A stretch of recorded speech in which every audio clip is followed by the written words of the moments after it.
BFM Bourse, la carte IMO. Oui, parce que pendant que les taux obligataires montent, les taux de crédit aussi sont en train de progresser. On va en parler, l'impact de ces tensions obligataires sur le marché immobilier si vous souhaitez investir dans la pierre. Sandrine Alonier vient de nous rejoindre pour vous financer. Bonjour Sandrine. Bonjour Guillaume. On est en plein mois de juin, les températures montent et les taux continuent de monter aussi, Sandrine. Tout à fait, ça va être un été sous haute tension.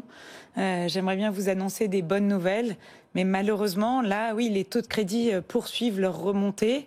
Alors bien sûr, le potentiel de hausse est aujourd'hui un peu plus limité, donc on reçoit moins de barèmes. C'est plus des banques régionales qui continuent à augmenter leurs taux. Il faut dire qu'il y a des banques qui ont augmenté leur taux de 0,75%, 3/4 de point depuis le début de l'année.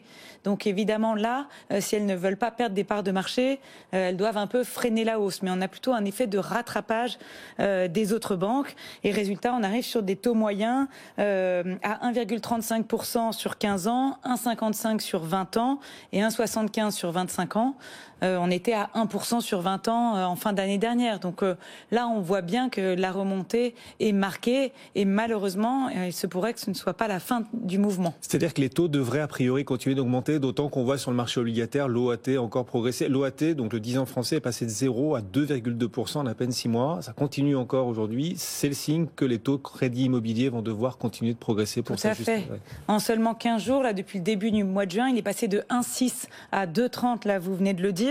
On est revenu au niveau de 2014, à un moment où les taux de crédit étaient à 3,3% sur 20 ans, en moyenne. Donc là, on voit bien que aujourd'hui, les taux de crédit ne sont plus corrélés à l'OAT. Pour autant, ça reste quand même un modèle pour les banques pour déterminer leur taux de crédit. Donc en ce moment, elles sont en train de rogner sur leurs marges pour pouvoir continuer à accorder des crédits. Donc on sent bien que le niveau des taux de crédit n'est pas au niveau optimal pour les banques et qu'aujourd'hui, lorsqu'elles prêtent, elles le font finalement avec peu de marge. Et le risque, évidemment, ce n'est pas de pleurer sur les banques, mais c'est de montrer que du coup, ça pourrait les inciter à fermer un peu le robinet du crédit.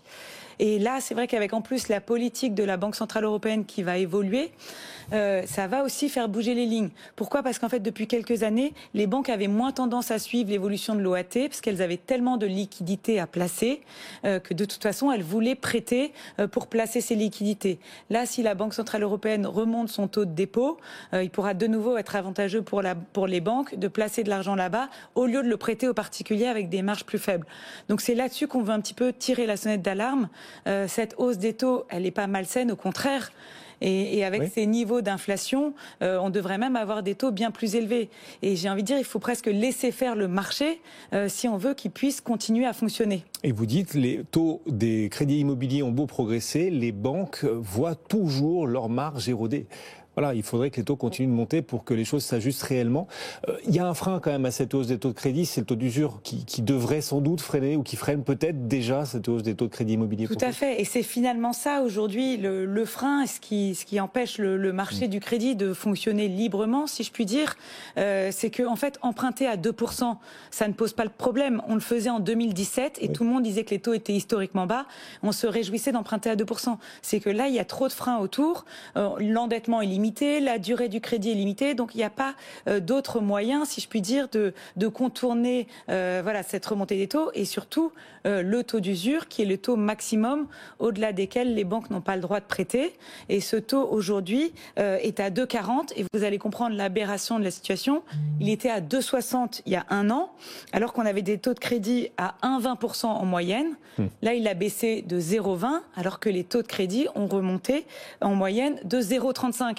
Donc là, on comprend bien cet effet ciseau, avec du coup des emprunteurs assez classiques, avec un 15% d'apport, 3 000 € de revenus, qui aujourd'hui ne peuvent plus emprunter, soit parce que la banque ne peut pas leur prêter à un taux rentable pour elles, donc elles préfèrent ne pas prêter, soit parce que tout simplement avec l'assurance, ils sont bloqués. Mais le taux d'usure devrait remonter bientôt, au 1er juillet, ça pourrait débloquer un tout petit peu le marché ? Oui, alors ça c'est la théorie, puisqu'en fait, malheureusement, le calcul du taux d'usure aujourd'hui ne permet pas de prendre une une remontée des taux aussi importante que celle qu'on voit maintenant et qui est inédite. Le taux d'usure est calculé sur la base des taux accordés ces 3 derniers mois, qui concernent du coup des crédits qui ont été déposés, des demandes il y a 6 mois.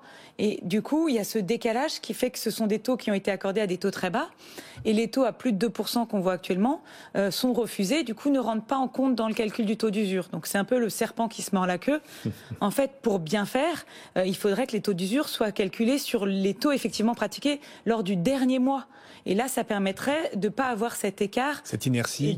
C'est exactement ça, ce phénomène d'inertie qui fait que, en l'état, si le calcul du taux d'usure n'est pas modifié, eh bien, les taux d'usure ne remonteront, je pense, que de 0,10 ou 0,15, alors que les taux de crédit ont augmenté de 0,75.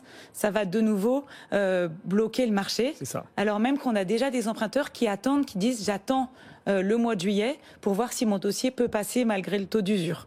Donc c'est pour ça que, voilà, là je pousse un petit cri d'alarme. Attention, incendie peut-être sur le marché et sur les taux de crédit. Si ça n'évolue pas, on aura la réponse fin juin. Il y a un effet bouchon qui est en train de se créer, qui risque de s'aggraver. Merci beaucoup. Sandrine Allognier est régulièrement à nos côtés. Vousfinancez.com. On peut, bien sûr. Bon. Merci Sandrine d'être passée nous voir. À bientôt et bon retour. Dans un instant, on se rebranche au marché.